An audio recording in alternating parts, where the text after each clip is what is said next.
Hello everyone, welcome to pro talent and नाम Nitin Parmar. My dear students, आप सबका स्वागत है on this 11th June 2024 daily current affair module.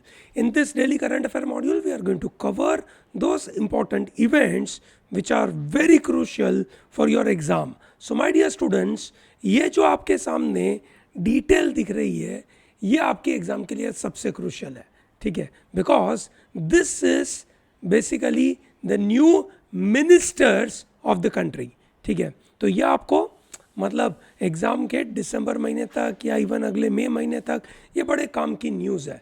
So let us understand what is the structure we have in our country, what is the role this again say minister play, and how are they being again say elected or appointed. So my dear students, we all understand that हमारे democracy में तीन pillar है, एक है legislature, दूसरा है executive और तीसरा है जुडिशरी। ये सनो, लेजिस्लेचर का मतलब है the law making body, executive का मतलब है लॉ इंप्लीमेंटिंग बॉडी, ठीक है, एंड जुडिशरी का मतलब है कि लॉ इंटरप्रेटिंग बॉडी, ठीक है। तो ये तीन बड़े पिलर हैं और इसमें एक बड़ा महत्वपूर्ण कॉन्सेप्ट चलता है कॉल्ड सेपरेशन ऑफ पावर्स। ये सुनो, पर भारत में अगेन से जो एग्जीक्यूटिव्स होते हैं दे मस्ट बी अगेन से फ्रॉम लेजिस्लेचर, मतलब वो मेंबर ऑफ पार्लियामेंट होने चाहिए सेंट्रल गवर्नमेंट में। सेंट्रल गवर्नमेंट में जो एग्जीक्यूटिव है वो मेंबर ऑफ पार्लियामेंट होना चाहिए, मतलब मिनिस्टर कौन होना चाहिए, इलेक्टेड मेंबर होना चाहिए, और जो मेजोरिटी की गवर्नमेंट होगी उन्हीं में से लोग बनेंगे। तो यही अगेन से सिलेक्शन हुआ भारत में। अगेन से नरेंद्र मोदी साहब ने अगेन से कंसेक्यूटिव तीसरी बार प्राइम मिनिस्टर की ओथ ली। भारत में आज तक 3 कंसेक्यूटिव टर्म तक अगर कोई प्राइम मिनिस्टर ने ओथ ली हो तो वो है पहले जवाहरलाल नेहरू और दूसरे कौन बन गए, नरेंद्र मोदी, ठीक है। अब ये तो प्राइम मिनिस्टर बन गए। प्राइम मिनिस्टर बनने के बाद जो बाकी सब लोगों को उन्होंने ओथ दिलाई, ठीक है, उनमें से कुछ कैबिनेट मिनिस्टर्स बने और उनको कुछ पोर्टफोलियो असाइन किया गया। What do you mean by cabinet ministers? Cabinet minister का मतलब हो गया that they will form cabinet, they will become cabinet minister and they will together collectively, you can say, take decisions. So they are collectively responsible to the parliament. What do you mean by collectively responsible? Collectively responsible का मतलब होता है कि अगर कोई कारण से किसी एक पर्सन ने भी गलती कर दी इन कैबिनेट मिनिस्टर में से, ठीक है, तो सभी रिस्पॉन्सिबल है टू पार्लियामेंट। अगर एक को रिजाइन करना पड़ा सबको जाना पड़ेगा। That is how this scenario is. So that way the cabinet ministers are collectively responsible to the parliament. तो ये एक तरीके का चेक्स एंड बैलेंसेस का काम करता है, ठीक है ना। बहुत सारे छोटे छोटे कॉन्सेप्ट मैं आपको साथ साथ में सुनाते चल रहा हूँ, बिल्कुल इन सब छोटी छोटी चीज़ों को नोट करते चले, ठीक है। तो इनको है ना, दे आर कलेक्टिवली रिस्पॉन्सिबल। अब उनको कुछ कुछ पोर्टफोलियो असाइन किया गया। Prime minister Narendra Modi being a prime minister, he is also in charge of some other ministry, ठीक है, not an ex officio position but he takes on his own, ठीक है। तो प्राइम मिनिस्टर है नरेंद्र मोदी और उन्होंने एडिशनल इंचार्ज लिया है अलग अलग मिनिस्ट्री का। कौन कौन सी मिनिस्ट्री? पहली, ministry of personnel public grievances and pension, that's one ministry, ठीक है। कौन कौन सी मिनिस्ट्री हो गई इनके पास?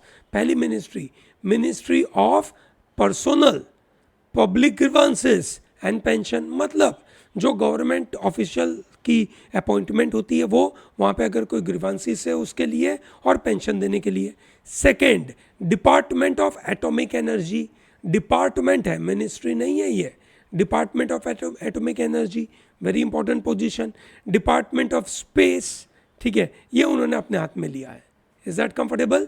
और कोई भी ऐसी मिनिस्ट्री किसी को एलोकेट नहीं करी है, रैंडमली खाली पड़ी हुई है, तो ये उनके हाथ में होगी। This is how the prime minister के पास पोजीशन है, ठीक है। चलो बढ़िया। और कौन कौन से minister? So let's start to understand one by one. Defence minister कौन बने? राजनाथ सिंह, जो पहले भी वही थे। Defence minister Rajnath Singh. Ministry of home affairs and ministry of cooperation, एक नई मिनिस्ट्री बनाई गई थी 2019 में जिसको नाम दिया गया था मिनिस्ट्री ऑफ कोऑपरेशन, ठीक है, तो वो plus home affairs Amit Shah के पास होगा। होम अफेयर्स का मतलब है लॉ एंड ऑर्डर की सिक्योरिटी मेंटेन करना उनके हाथ में होगा। Road transport and highways will be in the hands of Nitin Gadkari, ये चेंज नहीं हुआ है। नई मिनिस्ट्री नए चेंज आए which is health and family welfare minister, जो पहले मिस्टर मांडविया करके थे, मनोज कुमार मांडविया करके थे, अब उनकी जगह पे आ गए जेपी नड्डा, है ना। JP Nadda becomes the health and family welfare minister as well as chemicals and fertiliser minister. नए minister for agriculture is mister Shivraj Singh Chouhan. Shivraj Singh Chouhan MP के सीएम रह चुके हैं, एग्रीकल्चर, फार्मर वेलफेयर और रूरल डेवलपमेंट के ये मिनिस्टर बनेंगे। Finance minister and ministry of corporate affairs के मिनिस्टर रहेंगे निर्मला सीतारामन, ठीक है, वो वही कंटिन्यू करें। सो निर्मला सीतारामन, नितिन गडकरी, अमित शाह, राजनाथ सिंह, ये चेंज नहीं हुए। Similarly external affair minister mister S Jaishankar, वो भी चेंज नहीं हुए। Manohar Lal Khattar has been appointed as housing and urban affair minister as well as minister of power. HD Kumaraswamy, ठीक है, हैवी इंडस्ट्रीज और स्टील के मिनिस्टर बने। Piyush Goyal commerce and industry के मिनिस्टर रहे। धर्मेंद्र प्रधान एजुकेशन मिनिस्टर, ये चेंज नहीं हुए। जितन राम मांझी एमएसएमई के से मिनिस्टर बने, जितन राम मांझी, ठीक है। Then Rajiv Ranjan Singh Panchayati Raj and fisheries and animal husbandry and dairying, आपको याद होगा हमने इसके बारे में बात करी थी, इस मिनिस्ट्री के बारे में एक पर्टिकुलर लॉ के प्रति, है ना, जो एक पर्टिकुलर तरीके के कुछ specific type of dog breeds को जो बैन किया गया था वो इस मिनिस्ट्री से किया गया था।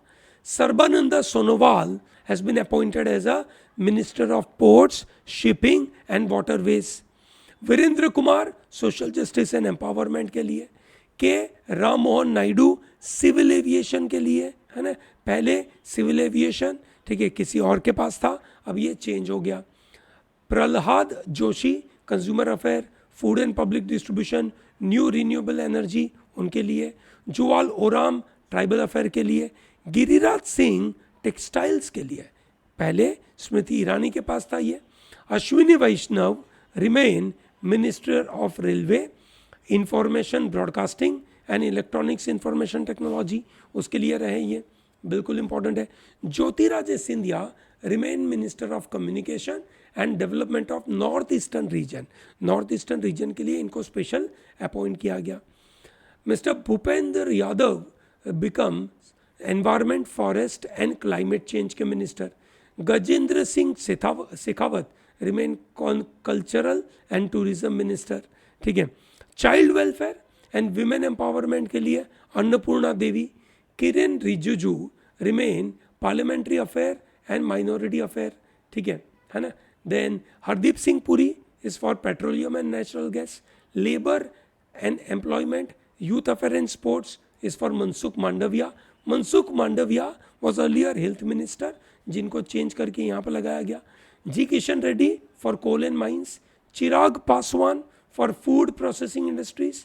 सी आर पाटिल फॉर जल शक्ति, जल शक्ति, है ना, that is a new ministry was develop in 2014, ठीक है, और उसके मिनिस्टर बने C R Patil, that's a new, you can say वो नए बने। लॉ मिनिस्ट्री किसी को दी नहीं है, so that will be available to, you can say, Narendra Modi साहब। अब इनमें से कुछ, यू कैन से, मिनिस्टर है, दैट इज यूनियन मिनिस्टर बोलते हैं, और कुछ बनेंगे स्टेट मिनिस्टर, ठीक है। तो ये थोड़ा सा क्लियर होना चाहिए, अर्बन मतलब सॉरी यूनियन मिनिस्टर कौन है और स्टेट मिनिस्टर कौन है।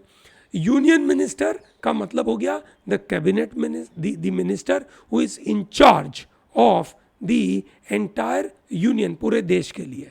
स्टेट मिनिस्टर उसकी एक डेप्यूटी पोजीशन है, जैसे एक प्राइम मिनिस्टर होंगे, उसके बाद एक डिप्यूटी प्राइम मिनिस्टर होंगे, ठीक है, उसी तरीके से ये डिप्यूटी मिनिस्टर बनेंगे, जिसको बोलते हैं यू कैन से द स्टेट मिनिस्टर। उसमें दो तरीके की पोस्ट होती है।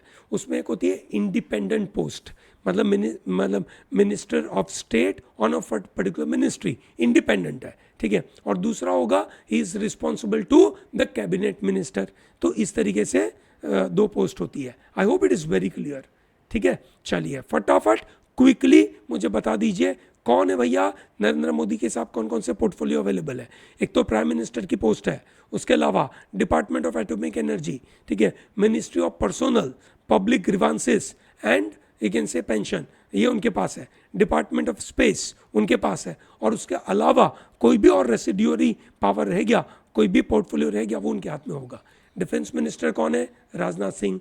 होम मिनिस्टर कौन है? Amit Shah. External affair minister कौन है? एस जयशंकर। फाइनेंस मिनिस्टर कौन है? निर्मला सीतारामन। हेल्थ मिनिस्टर कौन है? जेपी नड्डा, ठीक है। एग्रीकल्चर मिनिस्टर कौन है? शिवराज सिंह चौहान, ठीक है। देन कॉमर्स एंड इंडस्ट्री के मिनिस्टर कौन है? पीयूष गोयल। रेलवे के मिनिस्टर कौन है? अश्विनी वैष्णव। एजुकेशन मिनिस्टर कौन है? Dharmendra Pradhan.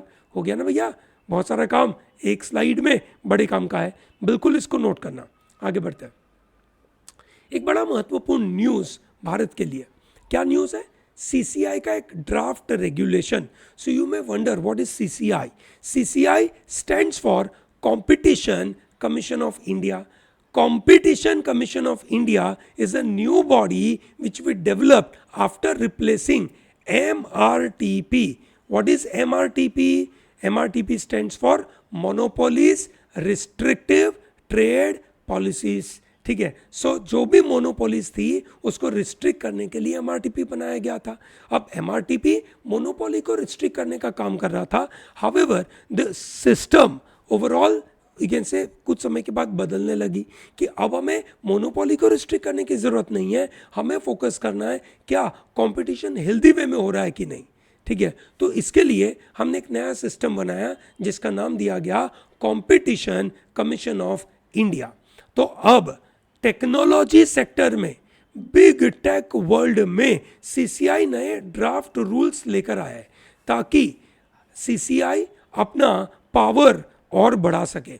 The new rules will introduce independent agency to monitor companies which are following CCI के order और commitment, ठीक है। This independent agencies can include accounting firms, consulting firm, professional organizations, individual professionals, ये होगा। The agencies will be responsible for monitoring compliance and reporting any issues to CCI. Remember, CCI का objective क्या होगा? कोई भी sector में healthy competition होना चाहिए। हेल्दी कंपटीशन का मतलब क्या होना कि भैया कोई ऐसा नहीं होना चाहिए कि अलग अलग कंपनीज एक दूसरे के साथ कल्यूड करके प्राइसिंग ऐसी कर दे जो कंज्यूमर के खिलाफ हो, है ना, ऐसा नहीं होना चाहिए। या मर्जर एक्विजिशन इस तरीके से हो रहा है कि बाकी जो दूसरे कंपनीज है उनके साथ बुरा हो जाए, इक्वालिटी मेंटेन ना हो, ठीक है, ताकि एक पार्शियलिटी ना होनी चाहिए, इम्पार्शियल लेवल प्लेइंग फील्ड में काम होना चाहिए, ठीक है। तो ये जो एजेंसीज होगी वो एजेंसीज रिस्पॉन्सिबल होगी बिग टेक वर्ल्ड में जो सीसीआई के गाइडलाइन है उसको फॉलो करने के लिए। It will ensure impartiality. The agencies must disclose any potential conflict of interest. कहीं पे भी कन्फ्लिक्ट ऑफ इंटरेस्ट होगा उसको वो से रोकेगा।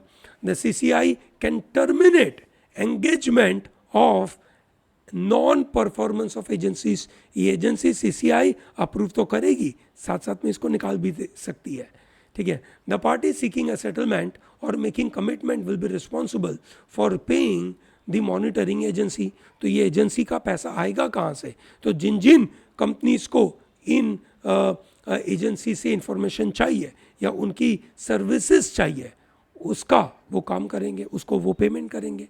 फॉर एग्जांपल एक कंपनी एक्स है ना, वो मर्जर एक्विजिशन में जा रही है, किसी के साथ मर्जर कर रही है। अब उसको ये बताना है कि हम गलत काम नहीं कर रहे, हमारे अकाउंटिंग जो है आप देखिए वो सही तरीके से हो रहा है। तो अकाउंटिंग फर्म से इनको अप्रूवल चाहिए, वो अकाउंटिंग फर्म सीसीआई की गाइडलाइन के मुताबिक उनको अप्रूवल देगी कि भैया ठीक है आपने सही काम करा है, ठीक है, अगर ऐसा करना है तो जो अकाउंटिंग फर्म के पास जाकर ये लोग कागज़ लेकर आएंगे, उसको पेमेंट वही कंपनी करेगी। सही बात है ना? चलो बढ़िया। This new regulations aim to prevent big tech companies from exploiting any loophole और ensure that they follow through on their commitment. तो ये बड़ा महत्वपूर्ण सिस्टम बनने वाला है भारत में, और ये अच्छा काम हो रहा है दोस्तों। ठीक है दोस्तों, ये जो सीसीआई है ना, एक ज़माने में है ना, जब इसके पास केसेस आए थे, उसमें से एक बड़ा महत्वपूर्ण केस मैं आपके साथ डिस्कस करना चाहूँगा ताकि आपको समझ में आए कि क्या हुआ। This was case connected to movie का रिलीज। ठीक है, तो एक समय पे यशराज फिल्म्स करके एक बहुत बड़ा मतलब बहुत बड़ा बॉलीवुड का पब्लिशिंग हाउस है, प्रोड्यूसर का एक बहुत बड़ा हाउस है, बहुत बड़े बड़े मूवीज़ ये लोग रिलीज़ करते हैं। तो यशराज फिल्म्स के जो फाउंडर थे, है ना, दैट इज़ यू कैन से यश जी, है ना, उनकी एक लास्ट मूवी आई थी जब तक है यू कैन से जान। वो मूवी दिवाली पर रिलीज हो रही थी, तो उन्होंने सभी थिएटर ओनर के साथ डील कर दिया था कि दिवाली के टाइम पे आपके पूरे थिएटर में सभी स्क्रीन ये जब तक है जान को देना चाहिए। आपने अगर कोई भी दूसरी मूवी रिलीज करी इस समय पे, तो अगले यू कैन से जो इम्पोर्टेंट पब्लिशिंग मूवी की पब्लिशिंग होगी वो यशराज फिल्म्स आपको नहीं देगी। ठीक है, जिसकी वजह से एक दूसरी मूवी आई थी सन ऑफ सरदार, ठीक है, वो उसका रिलीज हो नहीं पा रहा था, उसको कोई थिएटर ही मिल नहीं पा रहा था। ठीक है, तो एक लेवल प्लेइंग फील्ड क्रिएट ही नहीं हो पा रहा है। किसी को अपनी मूवी रिलीज करनी है, कैसी भी मूवी हो, अच्छी हो बुरी हो कुछ भी हो, उसको एक लेवल प्लेइंग फील्ड तो मिलना चाहिए ना, उसको एटलीस्ट अपनी मूवी रिलीज करने का चांस तो मिलना चाहिए। वो चांस ही मिल नहीं पा रहा था। फिर ये बात पहुंची सीसीआई के पास। सीसीआई ने कहा कि यशराज फिल्म्स आप अपने एक ऐसे मोनोपोली, अपने पावर का अब्यूज़ कर रहे हो, मिसयूज़ कर रहे हो, और जिसके द्वारा आप कंपटीशन हेल्दी वे में खेल नहीं रहे हो और गलत है, और इसकी वजह से सन ऑफ सरदार को प्लीज़ रिलीज करवाओ, दैट्स वेरी इंपॉर्टेंट। ऐसा करके सीसीआई ने अपना एक डिसीजन दिया था। आई hope it is very clear. चलिए बढ़िया, आगे बढ़ते हैं। यूनाइटेड नेशन सेक्रेटरी जनरल ने सिक्योरिटी काउंसिल को कहा that both Israel and Hamas are violating children's right and leaving them exposed to dangers in their war to eliminate each other. Hamas wants to eliminate Israel, Israel wants to eliminate Hamas, और इस समय पे what are they doing?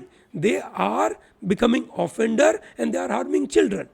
Secretary General Mr. Antonio Guterres, ठीक है, he annually makes a global list of states and militia that are menacing children. Every year they make this list कि जो बच्चों के खिलाफ कैसे कुछ काम कर रहे हैं, थ्रेटन कर रहे हैं बच्चों की लाइफ को। ठीक है, the parties on the list have range from Kachin independence army of Myanmar to last year Russia जो यूक्रेन वॉर में था। ठीक है, अब कौन ज्वाइन हो गया उसमें? इजराइल।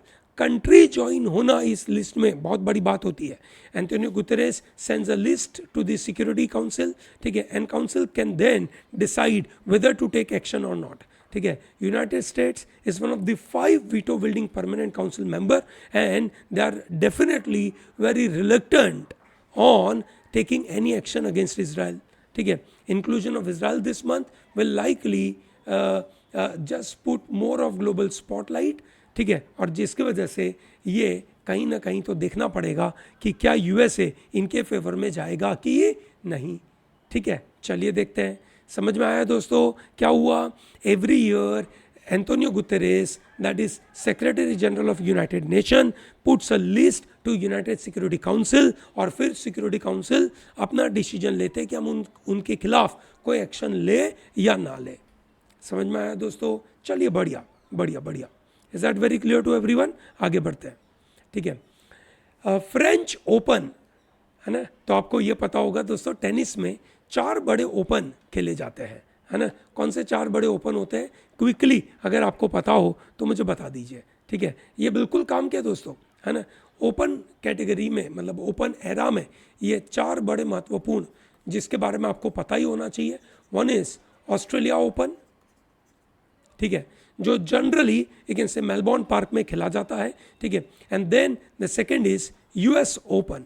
यूएस ओपन न्यूयॉर्क में खेला जाता है, आपने देखा होगा न्यूयॉर्क में, है ना, जो अगेंस्ट अगस्त सितंबर महीने में खेला जाता है। अभी world cup T20 world cup US में, यूएस और वेस्ट इंडीज में खेला जा रहा है, और न्यूयॉर्क की पिचेस बड़ी प्रॉब्लमेटिक है ऐसा माना जा रहा है आजकल, ठीक है। And then we have Wimbledon, ठीक है, Wimbledon is played at London, Wimbledon गांव में खेला जाता है ये टूर्नामेंट, ठीक है। It's an oldest grand slam tournament, Wimbledon बोलते हैं उसको। और then the French Open, French Open is also popularly known as, you can say Roland Garros, क्या बोलते हैं इसको, रोलैंड गैरोस, ठीक है। सो रोलैंड गैरोस में स्वियातेक, ठीक है, तीसरी बार जीते, that is the idea. Female में स्वियातेक, है ना, पोलैंड की ईगा स्वियातेक, पोलैंड की है ये, ईगा स्वियातेक जीते हैं पोलैंड की, ओके, ठीक है, दैट्स वेरी इंपॉर्टेंट। और इन्होंने किसको हराया, फ्रेंच ओपन, इनके खिलाफ कौन थे ये बताइए। दिस वाज यू से जास्मिन पाउलोनी को उन्होंने हराया, ठीक है ना। सो उन्होंने हराया किसको, जैस्मिन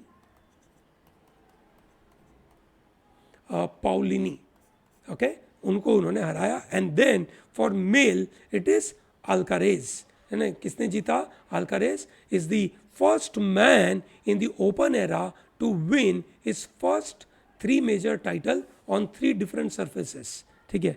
यूएस ओपन 2022, ठीक है, on hard court, Wimbledon 2023 on a grass court, and French Open on clay court, है ना, ये आपको पता होना चाहिए। फ्रेंच ओपन कहाँ पे खेला जाता है भैया, इट्स अ यू कैन से क्ले कोर्ट, है ना, क्ले कोर्ट होता है ये ग्रास होता है, ठीक है।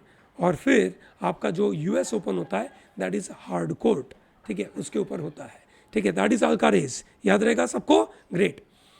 दोस्तों एक बड़ी बुरी न्यूज़ है जहाँ जम्मू से आ रही है ना, जम्मू से निकलने वाली ये एक बस थी, है ना, जो जा रही थी वैष्णो देवी पिलग्रिमेज को लेकर जा रही थी, और उसमें करीबन 8 लोगों की मौत हो गई क्योंकि इसके ऊपर टेररिस्ट अटैक हुआ, ठीक है। And the bus was going from Shivkhori to Katra, Katra वाली एक जगह जहाँ पे वैष्णो देवी टेम्पल आया हुआ, ठीक है। और ये अटैक कहाँ पर हुआ, the attack took place at a place called Reasi, है ना, कहाँ पर हुआ, रियासी, ठीक है। होम मिनिस्टर अमित शाह ने कहा कि he is deeply pained by this incident on the attack on the pilgrims and Riyasi, Jammu Kashmir, ठीक है। And he spoke to Lieutenant Governor there. He also spoke to DGP of JNK and he inquired about the incident. And he's saying that the culprit of this dastardly attack will not be spared and will face the wrath of the law. ऐसा उन्होंने कहा, ठीक है। Now the important part is the place called Riyasi. आपको पता होना चाहिए Reasi is a very crucial place, है ना। रियासी इज अ प्लेस जहाँ पे इंडिया को सबसे ज़्यादा लिथियम मिला है, याद है आपको, कुछ समय पहले ये न्यूज़ आई थी, रियासी वाली न्यूज़, ओके, ये याद होना चाहिए। दोस्तों एक और न्यूज़, मतलब एक और इन्फॉर्मेशन जो आपको इसके साथ पता होनी चाहिए, दैट इज द सबसे ज़्यादा ग्रैंड स्लैम विनर कौन है। The Grand Slam highest number of Grand Slam winner for male is Novak Djokovic, ठीक है ना, नोवाक योकोविक बोलते हैं इनको, ठीक है। एंड देन फॉर फीमेल, ठीक है, फीमेल में बहुत बार लोग बोलते हैं it is a Margaret court,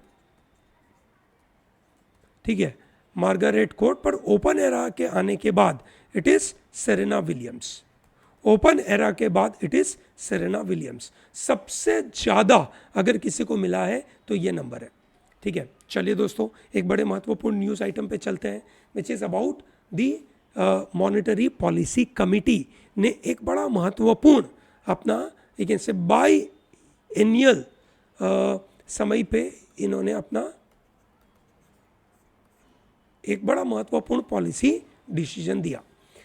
monetary policy committee of RBI हर 2 महीने में मिलती है और वो मॉनेटरी पॉलिसी के बारे में बातें करती है। What is monetary policy?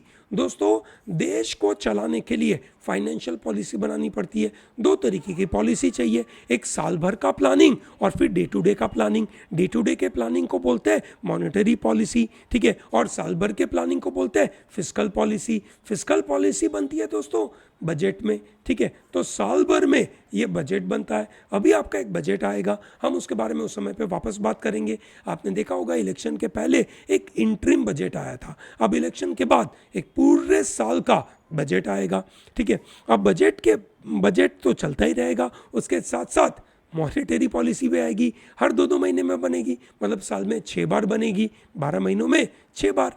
सही बात है, चलो बढ़िया। ये मॉनेटरी पॉलिसी बनाता कौन है? मॉनेटरी पॉलिसी कमेटी, 6 लोग होते हैं, ठीक है। तो अभी ये जून महीने में, जैसे अप्रैल में 2 खत्म हो गए फाइनेंशियल ईयर के, है ना, अप्रैल से चालू होता है फाइनेंशियल ईयर, अप्रैल में 2 महीने खत्म हो गया, तो जून जुलाई वाला अगला कब आएगा? अगस्त में। सही है ना, great.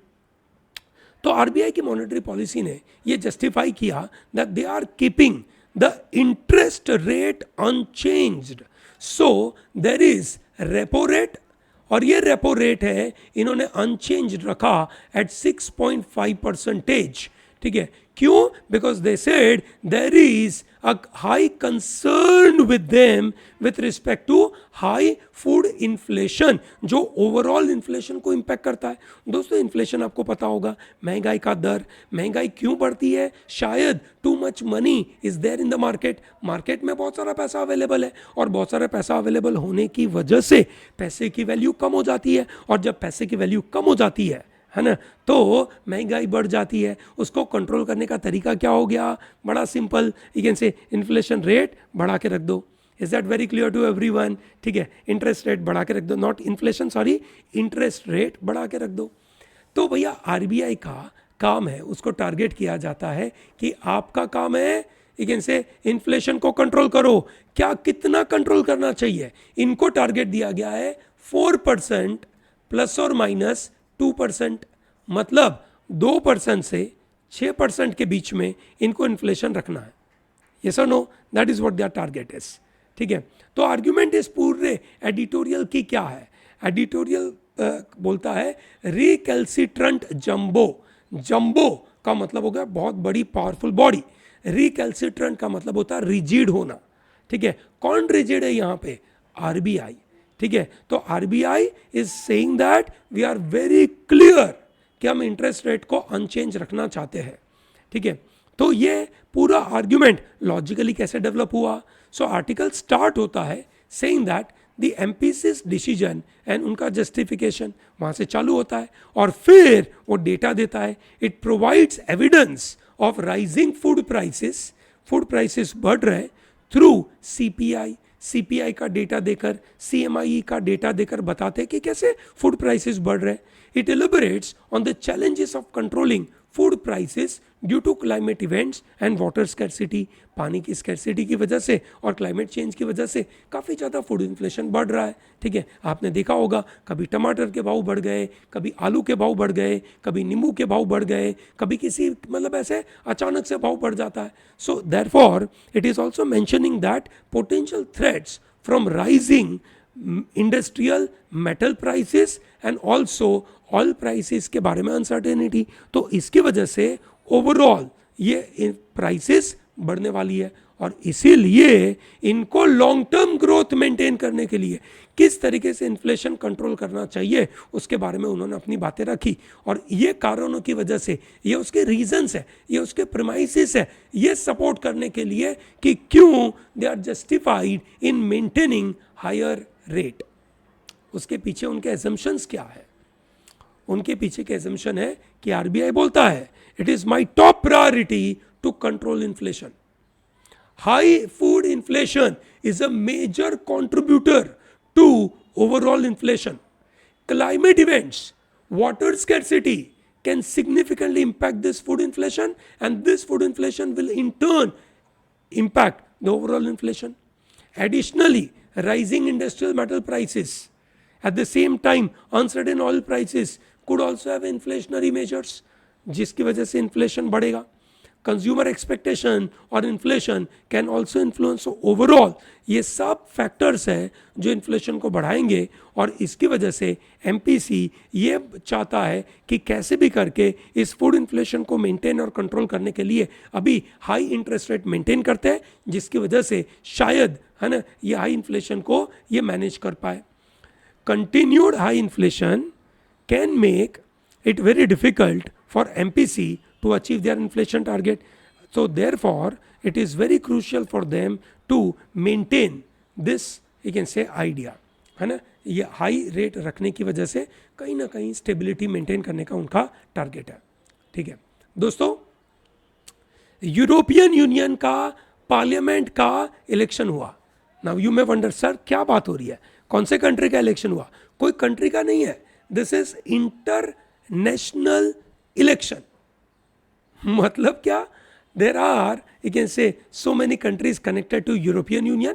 There are some around 26 countries, ठीक है, ओके सॉरी 27 कंट्रीज, है ना, 27 countries are part of it. और उसमें से है ना उन कंट्री का एक पार्लियामेंट बनाया जाता है। ठीक है, पार्लियामेंट का काम क्या होता है? इस पार्लियामेंट का काम क्या है? यूरोपियन यूनियन की parliament comes together every time to discuss about the issues connected to European Union, कि पूरे यूनियन का पॉलिटिक्स कैसे मैनेज करें। ठीक है, तो इस बार जो इलेक्शन हुआ, ठीक है, 21 of the 27 countries voted on the final day of the 4-day election exercise, और जिसके अंदर फार राइट जो ग्रुप है वो जीतने वाला है ना, इनफैक्ट जीत ही गया है ना। जब तक हम ये बात कर रहे हैं तब तक तो ये जीत गया है दोस्तों। ठीक है, 720 सीट्स का ये इलेक्शन है। हर 5 साल में एक बार होता है ये इलेक्शन, और ये इलेक्शन इसलिए इंपॉर्टेंट है क्योंकि पूरा यूरोपियन यूनियन का एक कॉमन इलेक्शन है, और यूरोपियन यूनियन के जितने भी कंट्रीज हैं वो लोग आकर इसमें वोट करते हैं, और ये पूरा यूरोपियन यूनियन अपनी दिशा कौन से डायरेक्शन में जाएगा उसके बारे में बात होती है। और इसीलिए जब फार राइट को गेन हुआ तो फ्रांस के इमैनुअल मैक्रोन ने तुरंत ही बोल दिया that we are going to come up with a new election for our legislative election of France. France भी इस बार इलेक्शन में आने वाला था, सो प्रेसिडेंट इमैनुअल मैक्रोन, ठीक है, dissolve the country's national assembly and he said we are going to come up with a new election. So 2024 is a wonderful year of election. So ये मान के चलना 2024 में जब आप एग्जाम देने जाने वाले हो, इलेक्शन के ऊपर पक्का सवाल आने वाला है। कितने सारे इलेक्शन हुए देश में, एक लिस्ट बना दो भैया, बड़े काम की चीज़ है। ओके, चलिए बढ़िया, ठीक है। आपको याद होगा ब्रिक्स के बारे में हमने एक बार डिस्कस किया था। BRICS countries, Brazil, Russia, India, China, South Africa, ठीक है, ये 5 कंट्रीज का जमावड़ा इज नोन एज ब्रिक्स। अब उस ब्रिक्स में, है ना, उस ब्रिक्स में कौन कौन जुड़ गया? Egypt, Iran, UAE, Saudi Arabia and Ethiopia, है ना। कितने कंट्रीज आ गए? 5। तो अब टोटल ब्रिक्स में कितने कंट्रीज हो गए? 10, ठीक है। So this is, you can say, BRICS is now expanded form, ठीक है। It is including 5 more countries, and now it is all those 5 more countries will become full fledged countries, है ना, फुल फ्लेजेड मेंबर्स, ठीक है। सो ये meeting हुई Russia में, BRICS 2024 Russia में हुई। दिस इज वेरी इंपॉर्टेंट, और इंडिया ने इसको बोला कि वी आर वेलकमिंग दिस, ठीक है, we are welcoming this, you can say, countries. Note करिएगा दोस्तों, है ना, ये सभी कंट्रीज के नाम कौन से? Egypt, Iran, Saudi Arabia, Ethiopia, ठीक है। Egypt, Iran, Saudi Arabia, Ethiopia and UAE, ये उसके कंट्रीज हो गए दोस्तों, है ना, BRICS. India is a member, original member of it, ठीक है। इंडिया के ब्रिक्स में शेरपा लगाए हैं जिनका नाम है दामू रवि। क्या नाम है उनका? दामू रवि, ठीक है। चलो बढ़िया, ठीक है। तो आज की कहानी बड़ी मज़ेदार। I am sure you must have learn a lot from today's session. Thank you very much with joining with me on this session, ठीक है। अगर आपके मन में कोई क्वेरी हो कमेंट बॉक्स में डालिए, अगर आपके कोई सजेशंस हो कमेंट बॉक्स में बताइए। I will be more than happy to cover up all the important topics for you. Thank you and all the best.